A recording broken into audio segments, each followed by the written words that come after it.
Très heureuse de vous retrouver. Bonsoir et bienvenue à tous dans ce journal dont voici le sommaire. Modernisation de l'État et mise en œuvre du programme Simandou 2040.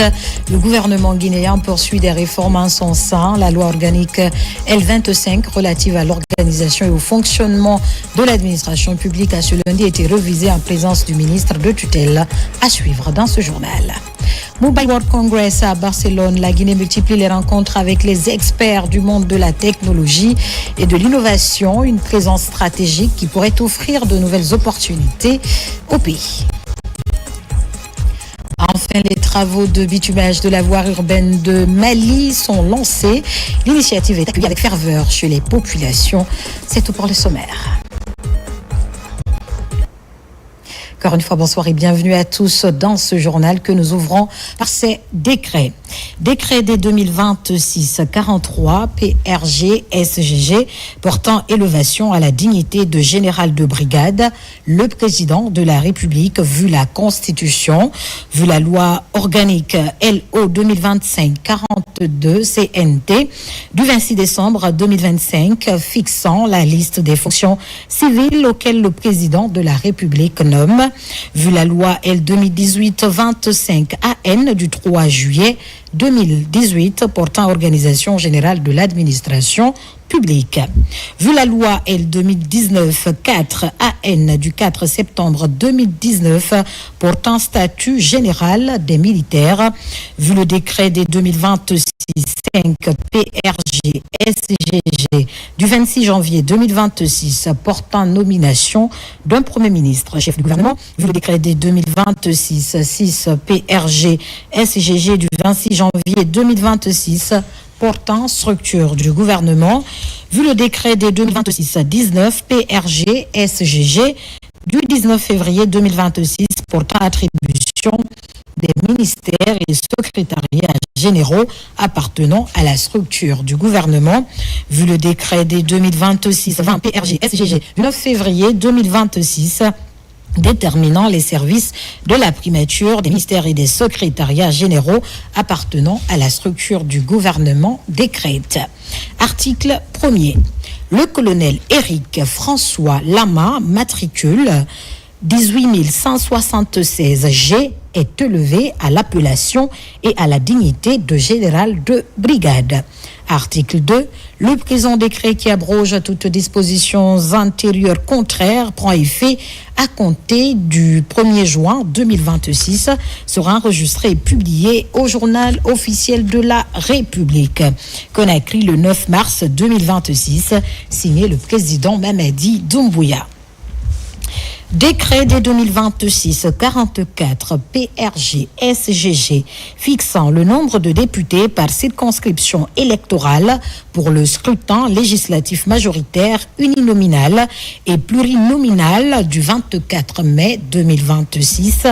Le président de la République, vu la Constitution, vu la loi organique L 2025-26 CNT du 27 septembre 2025 portant code électoral, vu le décret des 2026-23 PRG SGG du 13 février 2026 fixant la date des élections législatives et communales, vu le décret des 2026-35 PRG SGG du 6 mars 2026 portant publication des résultats préliminaires du 4e recensement général de la population et de l'habitation RGPH4 réalisé du 1er au 31 juillet 2025, le Conseil des ministres entendu décrète. Article 1er. Conformément aux dispositions de l'article 151 du Code électoral, le nombre total de députés à l'Assemblée nationale est fixé à 147. Article 2. Les 2/3 des députés, soit 98 députés, sont élus au scrutin majoritaire uninominal ou plurinominal à un tour. Article 3. Le nombre de députés élus au scrutin uninominal et plurinominal par circonscription électorale est compris entre 1 et 5 élus. Article 4. La règle de détermination du nombre de députés est la suivante. Un Un député est attribué à chacune des 4 circonscriptions électorales d'ambassade. Pour les 46 circonscriptions restantes, on détermine le quotient démographique en divisant le nombre total d'habitants par le nombre de députés restants au scrutin majoritaire uninominal ou plurinominal, soit 94 députés. Toutes les circonscriptions électorales dont le nombre d'habitants est inférieur à ce quotient se voient affecter chacune un député. Pour les circonscriptions électorales ayant un nombre d'habitants supérieur au quotient démographique pour avoir le nombre de députés, on divise le nombre total d'habitants de la circonscription par le quotient dans la limite de 5 députés. Article 5. Le quotient démographique est fixé à 186 395 habitants. Article 6. Ainsi, conformément aux données issues du dernier recensement général de la population et de l'habitation, RGPH 4, le nombre de députés par circonscription électorale est fixé comme suit. Région, circonscription électorale, nombre d'habitants, nombre de députés. Région de Zérékoré, circonscription électorale Zérékoré, nombre de députés 4. Circonscription électorale Yomou, nombre de députés 1. Circonscription électorale Lola, nombre de députés 1. Circonscription électorale Beila, nombre de députés 3. Circonscription électorale Yekedou, nombre de députés 2. Circonscription électorale Massanta, nombre de députés 2. La région de Farana, circonscription électorale de Kissidougou, nombre de députés 2. Circonscription électorale de Farana, nombre de députés 2. Circonscription électorale de Dabola, nombre de députés 2. Circonscription électorale de Dingirai, nombre de députés 2. La région administrative de Kankan. Circonscription électorale de Kankan, nombre de députés 5. Circonscription électorale de Sigiri, nombre de députés 5. Circonscription électorale de Mandiana, nombre de députés 4. Circonscription électorale de Kirouane, nombre de députés 2. Circonscription électorale de Kouroussa, nombre de députés 2. La région administrative de Mamou, circonscription électorale de Dalaba, nombre de députés 1. Circonscription électorale de Mamou, nombre de députés 2. Circonscription électorale de Pita, nombre de députés 2. La région administrative de Labé, circonscription électorale de Labé, nombre de députés 3. Circonscription électorale de Koubia, nombre de députés 1. Circonscription électorale de Lelouma, nombre de députés 1. Circonscription électorale de Mali, nombre de députés 2. Circonscription électorale de Tougué, nombre de députés 1. La région de Kindia, circonscription électorale Kindia, nombre de députés 4. Toujours dans la région de Kindia, circonscription électorale Koya, nombre de députés 2. Circonscription électorale du Breka, nombre de députés 3. Circonscription électorale de Forécaria, nombre de députés 2.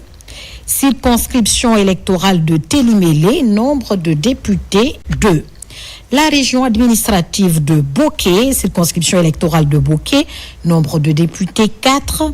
Circonscription électorale de Bofa, nombre de députés 2. Circonscription électorale de Fria, nombre de députés 1. Circonscription électorale de Koundara, nombre de députés 1. Circonscription électorale de Gawal, nombre de députés 1. La région administrative de Conakry, circonscription électorale de Kassa, nombre de députés 1. Circonscription électorale de Kaloum, nombre de députés 1. Circonscription électorale de Dixine, nombre de députés 1.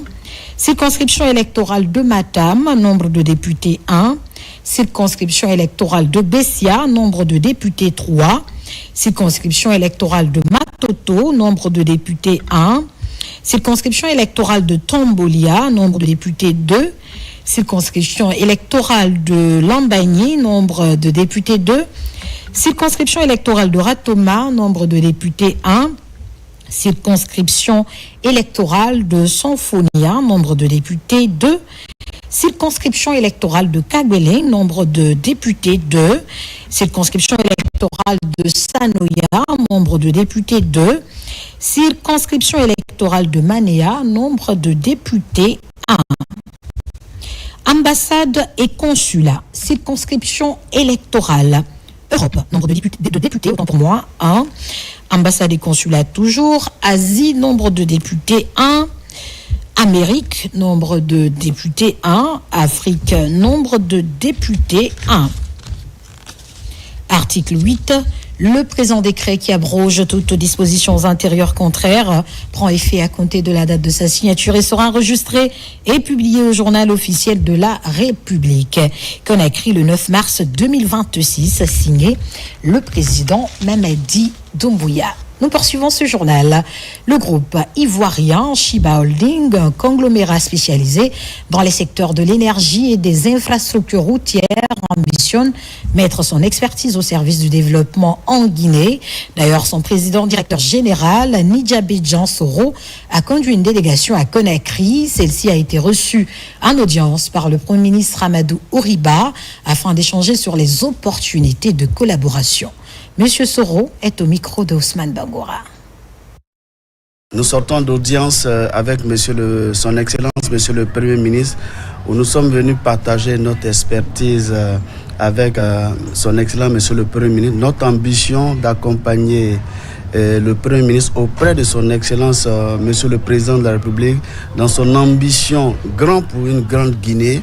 Et nous pensons que nous pouvons apporter notre expertise dans la réalisation des projets infrastructures routières et énergétiques pour le développement de la Grande Guinée que pense le président de la République, son Excellence Mamadi Doumbouya. Nous venons de la Côte d'Ivoire, nous venons du pays de son Excellence, Monsieur le Président Alassane Ouattara, qui en 15 ans a changé la Côte d'Ivoire en termes d'infrastructures routières, en termes d'infrastructures énergétiques. Et nous avons cette expertise-là, et c'est cette expertise que nous sommes venus partager avec le pays frère de la Guinée, qui est un pays ami, qui est un pays, le président est un ami de Alassane Ouattara. C'est cette expertise que nous sommes venus accompagner la Guinée.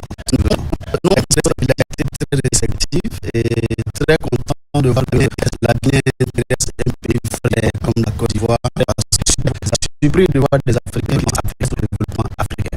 Très satisfait et vivre une grande Guinée pour le développement attendu du président Mamadou Doumbouya. Nous avons demandé à son Excellence que les jours à venir, si nous avons les accords, nous donnons 90 jours pour démarrer les travaux sur la Guinée. Et disons que les autorités guinéennes veulent éviter toute confusion autour de certaines décisions étatiques. C'est d'ailleurs l'une des raisons pour lesquelles le ministre des Affaires étrangères a rencontré le corps diplomatique accrédité à Conakry pour une concertation périodique. Au cœur de la rencontre, l'actualité politique nationale, notamment la dissolution d'une quarantaine de partis politiques annoncés récemment par le ministère de l'administration du territoire et de la décentralisation. On fait le point avec Kemedos. Cette rencontre vise à partager avec le corps diplomatique accrédité en République de Guinée des informations sérieuses et crédibles sur l'actualité politique guinéenne. Dr Moïse Kouyaté explique aux ambassadeurs étrangers des raisons qui ont prévalu à la dissolution d'une quarantaine de partis politiques. Une démarche responsable pour permettre à ses partenaires d'avoir les vraies informations au sujet d'une décision largement commentée sur les réseaux sociaux. Il s'agit d'une décision impersonnelle et strictement fondée sur le respect de nos lois et règlements, répondant également aux attentes exprimées par nos populations et nos concitoyens lors de larges consultations populaires organisées à travers le pays dans le cadre de l'élaboration de la Constitution de la Ve République. Cette décision souveraine relève exclusivement de l'exercice normal de l'autorité de l'État. Une approche que saluent les partenaires et qui répond à l'ensemble de leurs questions. Beaucoup avaient lu les développements parfois fantaisistes sur les réseaux sociaux, mais attendaient une version officielle. Nous saluons toujours cette démarche parce qu'elle nous permet d'avoir des feedbacks et des updates réguliers de la part de son Excellence sur l'actualité guinéenne notamment. Aujourd'hui, il s'agissait de la refondation et les différentes étapes en cours, celles qui ont déjà été réalisées et celles qui sont en cours de réalisation. C'était une information pour le corps diplomatique et voilà, l'Allemagne suit les développements en Guinée et c'est ce qu'on va continuer. C'est une bonne procédure d'informer le corps diplomatique. Ce cadre d'échange permanent entre le chef de la diplomatie guinéenne et les ambassadeurs permet de maintenir une communication périodique sur des sujets d'actualité.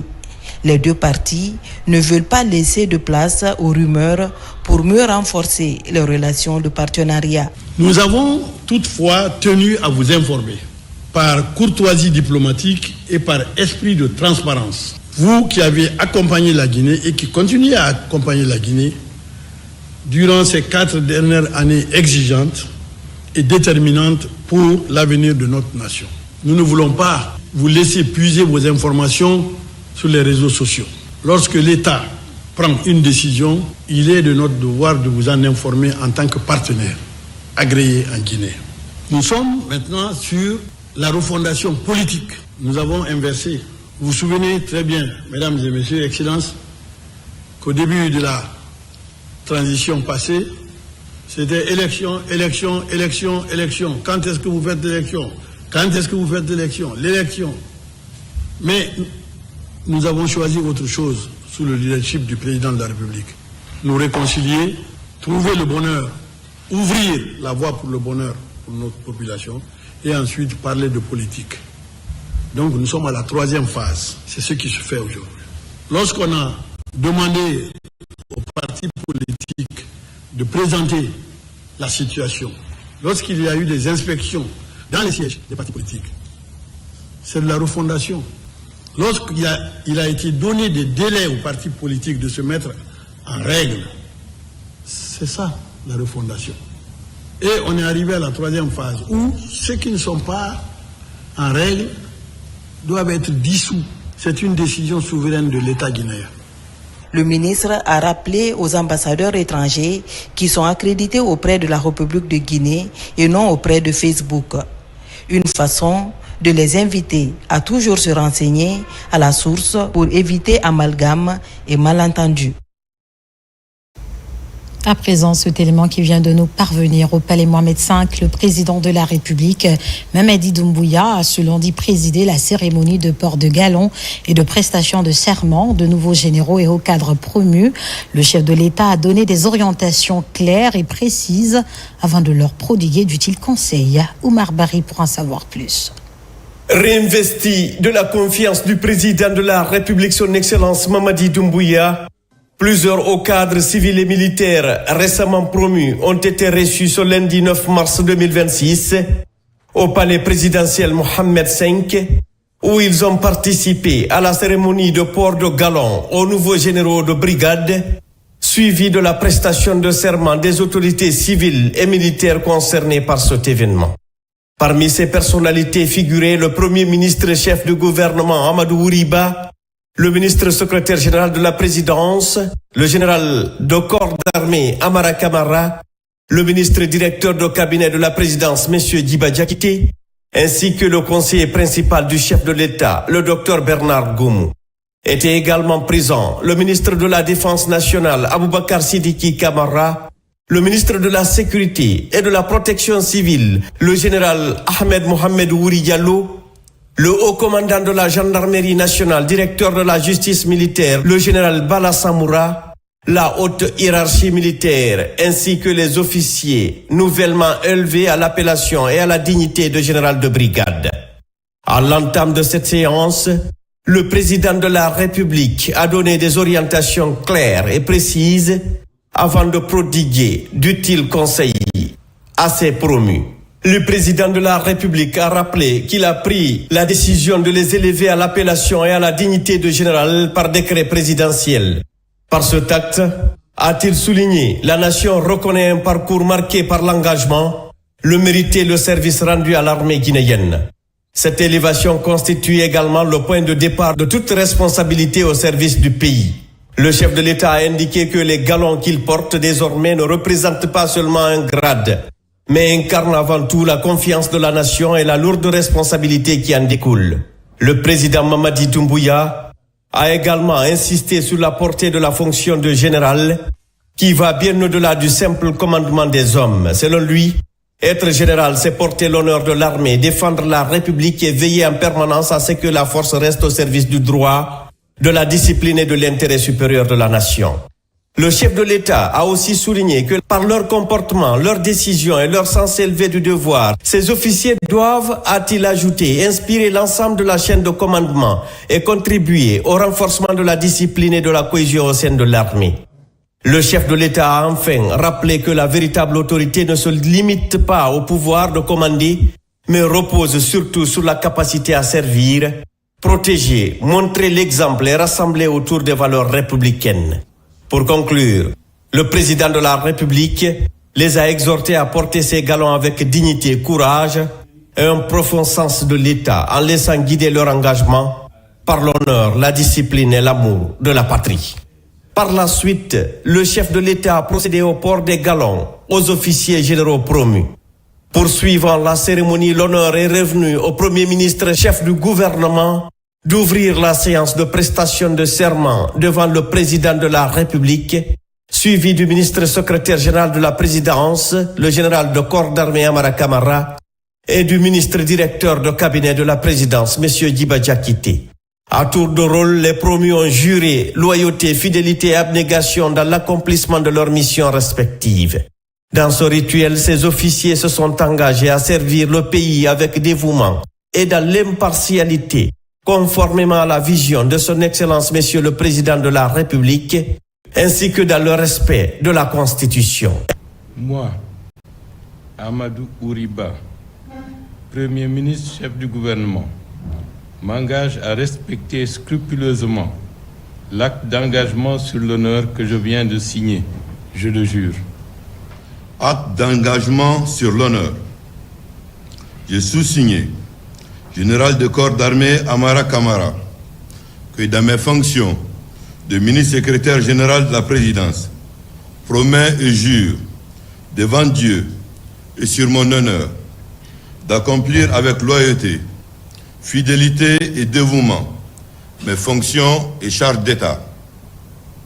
Je me conformerai scrupuleusement aux dispositions de la Constitution, des lois et aux principes de l'honneur, de la probité et de la dignité, sans préjudice sur l'équilibre social, politique et culturel de la nation guinéenne.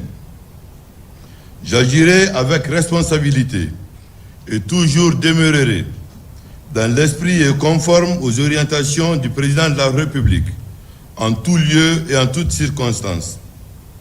Je mettrai tout en œuvre pour préserver l'intérêt supérieur de la République et du peuple de Guinée. Je ferai montre de dévouement inconditionnel aux institutions de la République dans l'exercice de mes fonctions et prérogatives. J'œuvrerai toujours dans mes prises de décision à traiter équitablement toutes les filles et fils de la Guinée, sans distinction d'ethnie, de région et de religion. Je conduirai mes actes conformément à la Constitution, aux lois et à la vision du président de la République, et sans aucune influence ethnique, régionaliste ou étrangère. Devant les situations délicates où l'intérêt national pourrait vaciller, je m'engage à toujours prendre en compte avec foi les directives du président de la République. Je garderai jalousement le secret des accords ou désaccords qui interviendront avant, pendant et après ma mission. Convaincu de ma bonne foi et de ma volonté de servir la nation, l'État et les institutions de la République, j'ai souscrit librement à ces engagements et appose ma signature pour que plaise à Dieu de m'aider à me conduire dignement tout au long de ma mission envers lui, envers le président de la République et le peuple de Guinée. Moi, Djiba Diakité, ministre directeur du cabinet de la présidence de la République, je m'engage à respecter scrupuleusement l'acte d'engagement que je viens de signer. Je vous le jure. Moi, Aboubakar Sidiki Kamara, ministre de la Défense nationale, m'engage à respecter scrupuleusement l'acte d'engagement sur l'honneur que je viens de signer. Je le jure. Moi, général de corps d'armée Ahmed Mohamed Ouri Diallo, ministre de la Sécurité et de la Protection civile, je m'engage à respecter scrupuleusement l'acte d'engagement sur l'honneur que je viens de signer. Je le jure. Moi, général de corps d'armée Bangoura Ibrahim Sori, anciennement nommé chef d'état-major général des armées, m'engage à respecter scrupuleusement l'acte d'engagement sur l'honneur que je viens de signer. Je le jure. Moi, général de corps d'armée, anciennement nommé Bala Samoura, haut commandant de la gendarmerie nationale et directeur de la justice militaire, m'engage à respecter scrupuleusement l'acte d'engagement sur l'honneur que je viens de signer. Je le jure. Moi, Bernard Goumou, conseiller principal du président de la République, m'engage à respecter scrupuleusement l'acte d'engagement sur l'honneur que je viens de signer. Je le jure. Inscrite dans la dynamique de la refondation de l'État et s'appuyant sur des réformes structurantes dans les secteurs clés de l'administration publique guinéenne, y compris l'armée, cette démarche traduit l'engagement et la détermination de ces cadres civils et militaires à œuvrer aux côtés du chef de l'État pour une Guinée juste et paisible, résolument tournée vers l'avenir. Avant de les renvoyer à l'exercice de leurs fonctions, le chef de l'État, son Excellence Mamadi Doumbouya, a félicité les promus tout en les encourageant à poursuivre inlassablement le travail de défense et de sécurité. Il a prié Dieu pour qu'il assiste ses officiers dans la réussite de leur mission. Cette cérémonie de port de galon et de prestation de serment des promus s'est déroulée dans un esprit républicain marqué par la détermination de ses autorités civiles et militaires à travailler en synergie d'action pour le bien-être du peuple souverain de Guinée. À présent, cet arrêté du ministère de l'Urbanisme, de l'Habitat et de l'Aménagement du Territoire, arrêté à 2026-22, ministère de l'Urbanisme, de l'Habitat et de l'Aménagement du Territoire, CABSGG, portant annulation des arrêtés d'attribution des terrains urbains à usage d'habitation. Le ministre, vu la Constitution, arrête. Article 1er. Sont et demeurent annulés pour vice de procédure les arrêtés A 2011 4739, 4741 et 4742 MUHC, CAB du 23 août 2011, A 2016 6050, 6058, 6059 et 6067 MVAT CAB du 23 septembre 2016, A 2016 6056 MVAT CAB du 26 septembre 2016, A 2019 4210 MVAT CAB du 27 juin 2019, A 2019 4356 MVAT CAB du 3 juillet 2019, A 2019 4719 MVAT CAB CAB du 22 juillet 2019 et A 2019 5258 5259 MVAT CAB du 19 août 2019 attribuant aux personnes ci-après: Genabou Sidibé, Ibrahima Sori Sidibé, Ali Sidibé, Fatoumata Penda Sidibé, Boubacar Mbemba Sidibé, Kerno Sidi Sidibé, Boubacar Sidi Sidibé et Mohamed Sidibé portant sur les terrains formant les parcelles numéro 5, 7, 7, terre 8 bis, 4, 17, 3, 15, 9, 18, 8, 10, 11 du lot 7 bis. Article 2. Les 10 terrains font ainsi retour au domaine de l'État guinéen. Article 3. Le présent arrêté qui prend effet à compter de la date de sa signature sera enregistré et publié au journal officiel de la République, Conakry le 9 mars 2026, signé M. Mohamed Lamine Sidibé. Célébration du 69e anniversaire de l'accession de la République du Ghana à sa souveraineté nationale.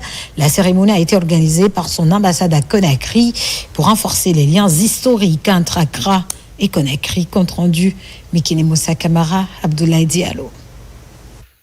Le Ghana, une ancienne colonie britannique connue sous le nom de Gold Coast, Côte de l'Or, proclame officiellement son indépendance le 6 mars 1957. Il s'agit d'une première pour un pays de l'Afrique noire. 69 ans après cette date, l'institution diplomatique de ce partenaire historique et stratégique de la Guinée offre une réception à Conakry pour mieux renforcer la coopération bilatérale. C'est avec un grand honneur pour moi d'être parmi vous aujourd'hui et de célébrer avec vous le 69e anniversaire de l'indépendance du Ghana. En effet, il y a 69 ans, bien avant ma naissance, notre premier président, le célèbre Osagyefo Dr Kwame Nkrumah, a eu l'honneur d'annoncer au monde entier et de proclamer l'indépendance du Ghana vis-à-vis du joug colonial le 6 mars 1957. Le 6 mars 1957, le pays devient le Ghana, en référence à un ancien empire sahélien. Cet événement est perçu comme une victoire du panafricanisme, Kwame Nkrumah souhaitant faire du Ghana une base pour la libération de l'Afrique. La coopération entre la République de Guinée et la République du Ghana constitue un pilier important de la solidarité africaine. Nos deux pays entretiennent des relations d'amitié et de coopération fondées sur des valeurs communes, une histoire partagée et une vision convergente de l'avenir de notre continent. En décembre 1958, les dirigeants de la République de Guinée et du Ghana, deux des premiers États indépendants d'Afrique de l'Ouest, entérinent leur union et cherchent à l'étendre à l'échelle régionale en organisant une conférence des peuples africains à Accra. Comme annoncé dans les titres, le gouvernement guinéen poursuit les réformes visant à améliorer le fonctionnement de l'administration publique. C'est dans cette dynamique que s'inscrit la révision de la loi organique L25.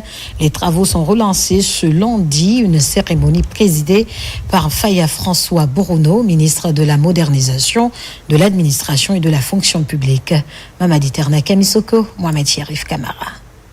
Puisque c'est un mode de gestion du budget. Avec l'adoption du programme Simandou 2040, le gouvernement guinéen a désormais fait le choix de la transformation en profondeur de son administration, d'où la nécessité d'aligner la loi organique L025 relative à l'organisation et au fonctionnement de l'administration publique. C'est dans ce cadre que le ministère de la modernisation de l'administration et de la fonction publique a lancé les travaux de révision du texte. L'objectif est l'amélioration du cadre juridique régissant l'administration publique.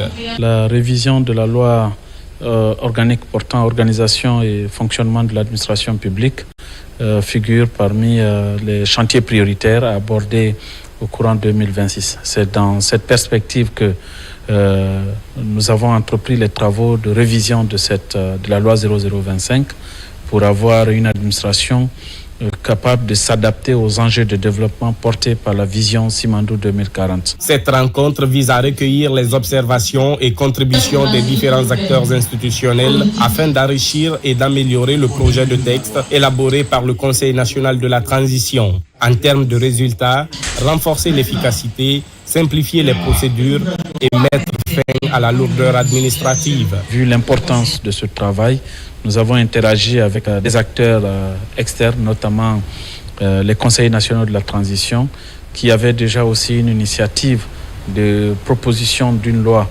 dans ce sens, conformément aux dispositions constitutionnelles. Nous avons, par le dialogue interinstitutionnel, réussi à ramener le travail au niveau du ministère de la modernisation de l'administration et de la fonction publique pour que les expertises nécessaires, n'est-ce pas, puissent se mettre ensemble et se dégager pour conduire ce chantier. La révision de cette loi organique constitue une étape importante dans le processus de consolidation des réformes administratives engagées par les autorités. Elle devrait permettre de renforcer l'efficacité, la cohérence et la performance de l'action publique. Ouverture officielle du PDAC 206 à Toronto. La Guinée est au cœur de l'attention internationale par sa présence active et l'engouement observé autour de son stand. Elle réaffirme sa volonté de jouer un rôle central dans la dynamique mondiale du secteur minier. On en sait davantage avec Saint-Martin Francina Deneau, notre envoyé spécial au Canada. Véritable carrefour mondial de l'industrie minière, le PDAC constitue une plateforme stratégique où se dessinent les grandes orientations économiques, technologiques et environnementales du secteur. Et la cérémonie d'ouverture a été marquée par des interventions de haut niveau des autorités du Canada, des experts et des politiques publiques de l'Afrique axées sur la transition énergétique et la demande croissante en minerais critiques, la nécessité d'une exploitation minière responsable et durable, le renforcement des chaînes d'approvisionnement mondiales et l'importance de la coopération internationale dans le secteur extractif. Tout comme Indaba cette année, le message est très clair, c'est d'exprimer la vision de Monsieur le Président de la République, son Excellence Mamadi Doumbouya, sur les réformes engagées, notamment dans le cadastre minier, à travers le lancement de Damanda, qui permet de poursuivre sur les titres miniers en ligne et faire procéder ces paiements. Toutes ces réformes sont de nature à encourager les investisseurs à venir investir en Guinée parce que ça apporte beaucoup plus de transparence dans le secteur. Dans ce contexte, les pays africains, riches en ressources stratégiques, occupent une place centrale dans les débats. Et la délégation guinéenne, composée des cadres du ministère des Mines et de la Géologie et des représentants des sociétés minières, a pris une part active aux différentes activités dès l'ouverture du forum. La CBG s'est engagée à réaliser une usine de raffinerie.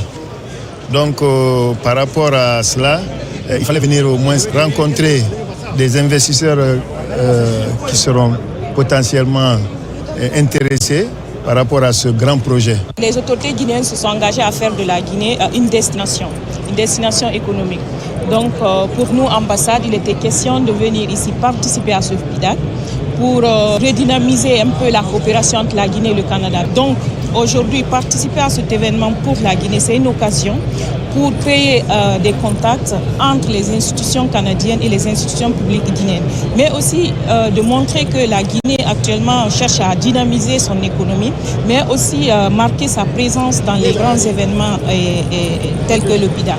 La participation de la délégation du ministère des Mines et de la Géologie à ces rendez-vous mondial Toronto PDAC 2026 consolide et renforce la diplomatie minière guinéenne. PDAC 2026 aura été une opportunité, une véritable opportunité qui positionne la Guinée comme leader, mais aussi une destination crédible et attractive sur la scène minière internationale. Deuxième grand titre de cette édition à Barcelone, précisément au Mobile World Congress. La délégation guinéenne multiplie les rencontres avec investisseurs et partenaires technologiques pour capter de nouvelles opportunités et accélérer la transformation digitale du pays. Une présence stratégique qui pourrait ouvrir de nouvelles perspectives pour le pays bien décidé à se positionner dans l'écosystème international du numérique. Marie-Angélique Bangoura est notre envoyée spéciale. À Barcelone, au cœur du plus grand rendez-vous mondial des technologies mobiles, la Guinée multiplie les initiatives pour attirer des partenaires stratégiques. Le directeur général de Guinée Télécom y mène une véritable offensive de diplomatie économique. Objectif, convaincre des investisseurs internationaux de s'engager dans la relance de l'opérateur historique. Face à plusieurs acteurs majeurs du numérique, il met en avant les atouts d'un marché en pleine mutation. Il y a certains partenaires techniques et financiers qui sont prêts à venir en Guinée. Et je parle par exemple de Spider Radio qui a vraiment dit qu'il aimerait visiter la Guinée pour aller faire sa due diligence comme on l'a fait ici à leur niveau. C'est vrai que nous avons reçu beaucoup de manifestations, mais on va demeurer un peu prudent parce qu'il y a beaucoup de vendeurs d'illusions aujourd'hui. Donc il y a un travail préliminaire qu'il faut faire de notre côté en les invitant à venir voir ce que nous avons comme produits à vendre ou bien services à vendre pour qu'ils puissent prendre leurs décisions. Profitant de cette mission au Mobile World Congress, la directrice de l'innovation, Amidine Touré, explore également les nouvelles frontières de la technologie.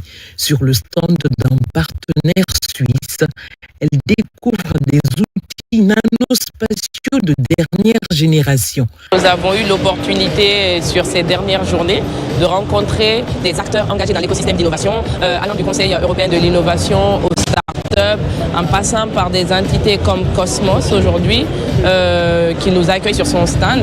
Cette entité en particulier m'a énormément intéressée parce que nous parlons de thématiques du futur, de lancement de nanosatellites à l'échelle de la Guinée. Donc, dans la perspective d'implémentation d'un pôle d'innovation à l'échelle nationale, nous avons une composante phare, c'est celui d'avoir notre propre nanosatellite en Guinée. On arrive aujourd'hui. Notre apport vraiment, sont ces solutions vers qu'on découvre à travers les exposants, les expositions et tout, qui peuvent être intégrés dans l'écosystème postal par exemple pour améliorer la distribution, pour améliorer la gestion de la relation client. Et c'est en cela aujourd'hui le Mobile World Congress est une opportunité que la Poste guinéenne va saisir. Même dynamique du côté de l'Office guinéen de publicité qui explore les opportunités offertes par le digital dans cet espace d'échange où chacun vient apprendre, partager et s'inspirer des nouvelles tendances technologiques. Ce que j'ai vraiment aimé ici, c'est le partage, surtout. Également la technologie que j'ai vue, l'innovation que j'ai vue. Je me dis, pourquoi pas, importer ça chez moi en Guinée, dans tous les domaines, hein, et surtout l'intelligence artificielle qui prend de l'ampleur de partout. Et surtout ici, vous avez vu, dans tous les salons ici, on ne parle que de l'intelligence artificielle.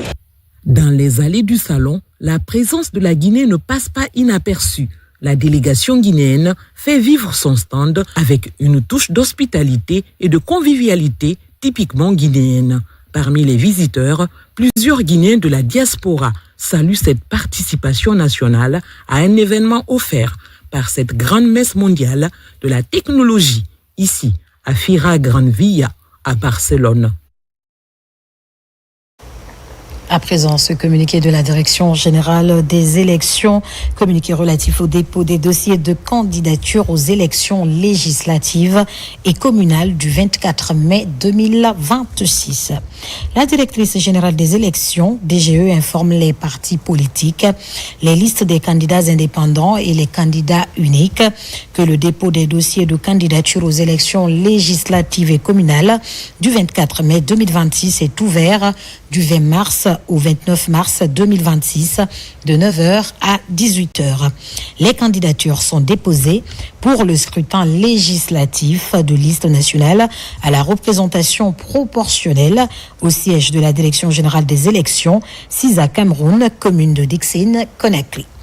Pour le scrutin législatif majoritaire uninominal ou plurinominal auprès des directions communales des élections, Conakry, et auprès des directions préfectorales des élections, préfecture. Pour le scrutin majoritaire uninominal pour les Guinéens établis à l'étranger via une plateforme ou au siège de la Direction générale des élections, CISA Cameroun, commune de Dixine, Conakry. Pour le scrutin communal de liste à la représentation proportionnelle auprès des chefs services des élections des communes, communes rurales et communes se trouvant au chef-lieu de la préfecture. La DGE invite les candidats et mandataires à veiller à la complétude des pièces et au respect strict des délais. Fait à Conakry le 9 mars 2026, signé la directrice générale, Madame Kamara Yenabou Touré.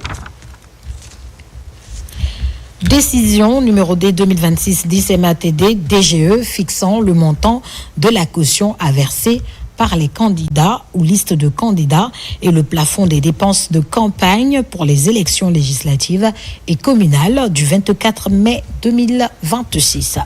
La directrice générale, vu la Constitution, décide.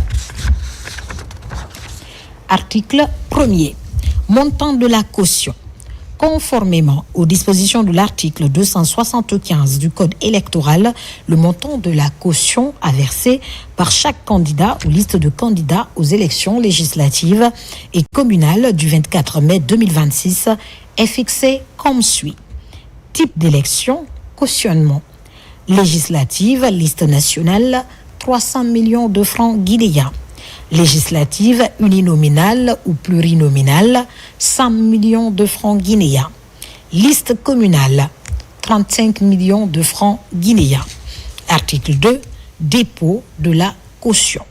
En application de l'article 277 du Code électoral, la caution prévue à l'article précédent doit être déposée au Trésor public 55 jours au plus tard avant la date des élections.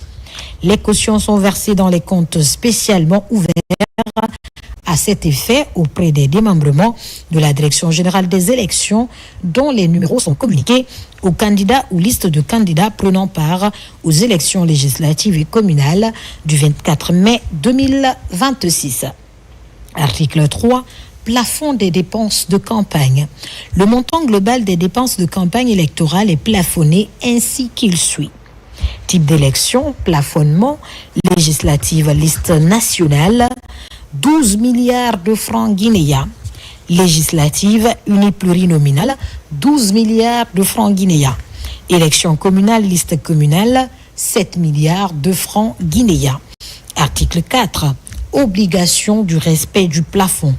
Il est formellement interdit à tout candidat ou liste de candidats de dépasser le plafond fixé à l'article 3 ci-dessus.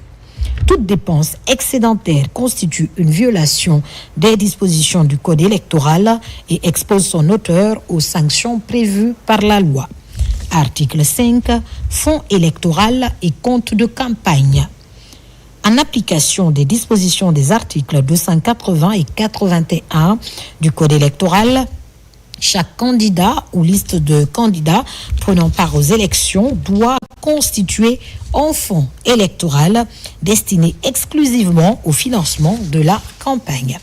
Les candidats doivent établir un compte de campagne auprès d'un établissement bancaire agréé qui reçoit les fonds électoraux et retrace l'origine et l'emploi de toutes les sommes perçues et dépensées dans le cadre de la campagne. La personne responsable des dépenses électorales ne peut effectuer de paiement ou engager de dépenses que sur le fonds électoral. Article 6. Exécution. Le directeur général adjoint, le conseiller juridique, les démembrements de la Direction générale des élections sont chargés chacun, en ce qui le concerne, de l'application de la présente décision. Article 7. Entrée en vigueur. La présente décision, qui abroge toutes dispositions antérieures contraires, prend effet à compter de la date de sa signature, sera enregistrée et publiée partout où besoin sera. Conakry, le 9 mars 2026, signé Madame Camara Guénabou Touré. Madame Camara Guénabou Touré. Parlons à présent des archives nationales, une direction un peu évoquée qui pourtant reste essentielle dans le fonctionnement d'une administration moderne.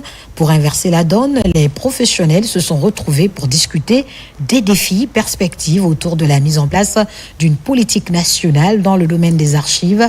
L'initiative a mobilisé les acteurs concernés par le processus. Amadou Touré, Saïdou Bassila. Au centre de cette prise de contact entre ces responsables des services d'archives des départements ministériels et secrétariats généraux et le directeur des archives nationales, le développement de la profession d'archives en Guinée. Pour aborder la thématique, Saïkou Amadou Diallo et ses archivistes ont passé au peigne fin l'ensemble des préoccupations auxquelles sont confrontés le développement de la profession, notamment les défis de digitalisation, la marginalisation du secteur dans les politiques publiques et le manque de la mise en place d'une politique nationale. du domaine des archives. La politique nationale va déterminer un cadre qui va permettre à l'ensemble des parties prenantes d'avoir un mode de fonctionnement uniforme, c'est-à-dire de la gestion des archives courantes jusqu'au versement au niveau des archives nationales. Ce dysfonctionnement entraîne généralement un manque de cohérence et un manque de transmission adéquate des archives au niveau des archives nationales de Guinée. À ce rendez-vous de diagnostic d'un secteur longtemps marginalisé, ces conservateurs de ce qui est considéré comme la mémoire collective veulent sonner le réveil en faisant des archives nationales un secteur prioritaire. Définir une politique de gestion des archives pour que ce domaine puisse être valorisé est une très bonne chose. Et nous avons écouté monsieur le directeur, il est dans cette lancée, le processus est déjà engagé et donc nous avons effectué des échanges importants, des questions ont été planifiées, une commission a été mise en place et donc dans les prochains jours, nous allons pouvoir définir nos priorités. Au terme de cette première rencontre des professionnels des archives, les participants se sont engagés à poursuivre les concertations afin d'aboutir à une stratégie nationale cohérente pour la gestion, la valorisation et la sécurisation des archives publiques en Guinée. Dans l'actualité encore, le centre d'instruction des blindés Siokan Alpha Yaya Diallo a servi de cadre à la cérémonie de remise de diplôme à la 5e promotion de la formation initiale armes blindées. Devant un partenaire de haute autorité civile et militaire, ces nouveaux techniciens du feu se sont montrés prêts à travers les différentes démonstrations. C'est le chef division formation et entraînement de l'armée de terre, représentant du chef d'état-major qui a présidé la dite cérémonie. Adjudant Abdulkader Kamara, correspondant de la presse militaire. Après plusieurs mois d'apprentissage rigoureux, ces 68 stagiaires, dont 5 personnels féminins, reçoivent leur diplôme de fin de stage au centre d'instruction des blindés du camp Alpha Yaya Diallo. Cette cérémonie solennelle s'est déroulée en présence de hautes autorités civiles et militaires. Elle marque l'entrée officielle de ces soldats dans cette spécialité. Servir dans une arme blindée n'est pas un choix ordinaire.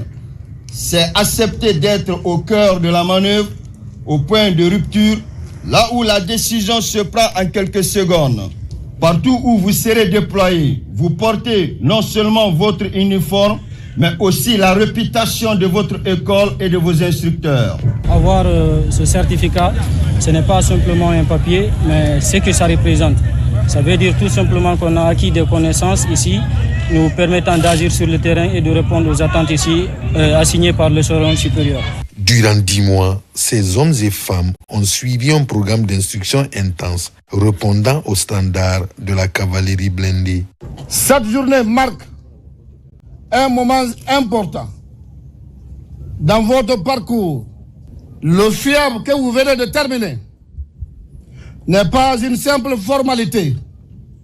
C'est une étape fondatrice et atteste de votre aptitude à servir, à obéir et endosser les valeurs de l'armée de terre. Je tiens à remercier l'encadrement, les instructeurs qui vous ont transmis leur savoir, leur expérience et leur exigence pour la bonne réussite de cette formation. Leur rôle est essentiel pour former des militaires de demain et leur dévouement mérite notre reconnaissance. Pour clore cette séance en beauté, les stagiaires ont fait la démonstration de leur savoir-faire.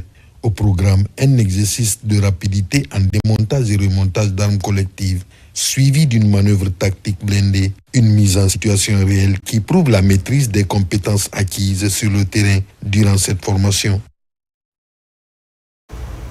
Direction la région de Bokeh, précisément à Sangarédi et à Kamsar, où des travaux d'embellissement et d'aménagement sont lancés par la Direction générale des bauxites de Guinée pour donner à ces villes industrielles un visage plus reluisant. Des travaux qui redessinent les paysages et les artères publiques pour en faire une vitrine attractive et dynamique. Fodé Camara.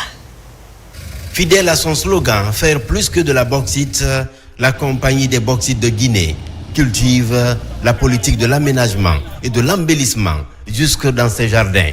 Sous l'impulsion de Karifa Condé, le directeur général de la CBG, une véritable métamorphose est palpable au niveau des espaces de travail et des artères publiques de Kamsar. J'ai reçu des mandats spéciaux de la direction générale, précisément du DG, qui avait un objectif clé, celui d'assainir la cité, de sécuriser les routes, de protéger les usagers et d'organiser, d'embellir la ville.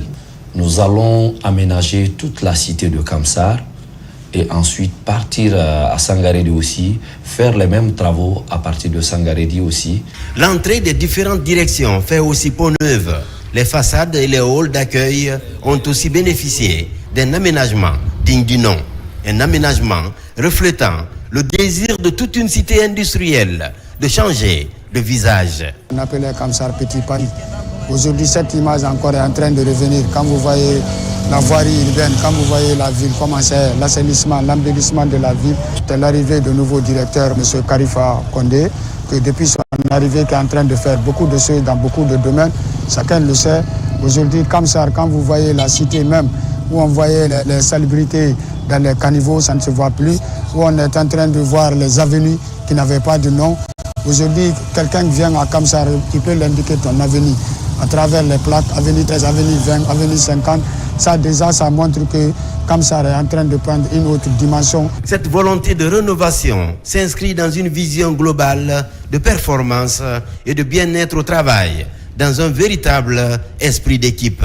Nous avons fait des réunions, des entretiens, on a mis un plan d'action en place et nous avons tendu la main à tous les départements de la CBG qui nous ont d'ailleurs vraiment accompagnés de façon consensuelle et responsable. Nous nous sommes donné la main à atteindre l'objectif fixé. Cela dit, nous allons vraiment continuer la sensibilisation et prendre des mesures correctives pour permettre à tout le monde que ça soit culturel, de façon culturelle que nous puissions vraiment pérenniser les actions mises en place. À Kamsar et à Sangaredi, l'impact de cette initiative dépasse le cadre interne. Cette transformation renforce l'image de marque de la compagnie des bauxites de Guinée, une compagnie respectueuse de l'environnement et soucieuse de l'accueil qu'elle réserve aux visiteurs. L'actualité, c'est aussi le début du bitumage de la voirie urbaine de Mali. Plus de 17 km de routes doivent être revêtus. L'opération suscite de l'espoir chez les populations. Sarafdine Diallo, Nabila Moussa Kamara. Dans la commune urbaine de Mali, la pose des premiers kilomètres de bitume marque la concrétisation d'un rêve longtemps attendu par les populations. Après plusieurs décennies d'attente, la modernisation de la voirie urbaine suscite aujourd'hui une immense joie chez les habitants de la cité de Loura. Après 68 ans, c'est la première fois qu'on voit une couche de goudron dans la préfecture de Mali. Donc une satisfaction totale de tous les citoyens de Mali. Quand nous pensons à nos difficultés avant aujourd'hui, nous remercions Dieu et le gouvernement du président Mamadi Doumbouya qui nous offre ces bitumes. L'entreprise Gecopress, chargée de l'exécution des travaux de bitumage, rassure quant à la poursuite du chantier. Les responsables promettent de mener les travaux à terme dans le respect des engagements pris. La phase finale de la construction de la voirie de Mali. Il s'agit du bitumage des 17,5 km de la voirie urbaine de Mali, qui est caractérisée par une chaussée de 7 mètres de largeur avec une épaisseur de 5 cm en béton bitumineux. Nous rassurons la population que les travaux se feront dans les règles de l'art. Au nom de la population de Mali, je me fais le devoir de remercier son Excellence, le président de la République, pour la réalisation de ce projet qui rend encore plus belle cette ville historique, touristique de Mali. Au total, 17 km 100 de routes doivent être revêtues de bitume dans la commune urbaine de Mali. Une avancée majeure pour améliorer la mobilité et les conditions de vie des populations. Et puis nous revenons sur cet arrêté du ministère de l'Urbanisme, de l'Habitat et de l'Aménagement du Territoire. Le ministre, vu la Constitution, arrête. Article 1er. Sont et demeurent annulés pour vice de procédure les arrêtés A 2011 4739, 4741 et 4742 MUHC CAB du 23 août 2011. A 2016 6055, 6058, 6059 et 6067. MVAT CAB du 23 septembre 2016.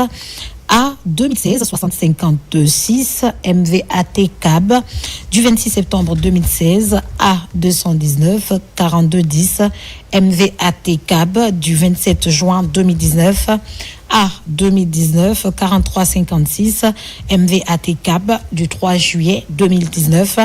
A 2019 4719, MVAT CAB du 22 juillet 2019 et A 2019 53 52 58 52 59, MVAT CAB du 19 août 2019 attribuant aux personnes ci-après: Guénabou Sidibé, Ibrahima Sori Sidibé, Ali Sidibé, Fatoumata Penda Sidibé, Boubacar Mbemba Sidibé, Kierno Sidi Sidibé, Boubacar Sidi Sidibé et Mohamed Sidibé.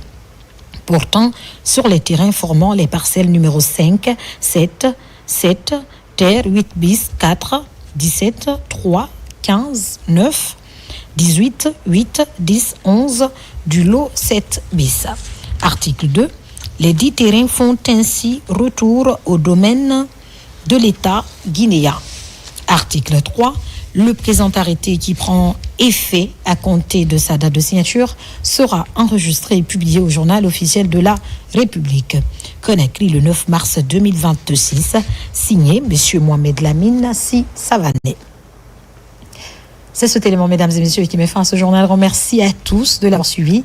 L'actualité se poursuit sur la Guinée, notre paradis, terre de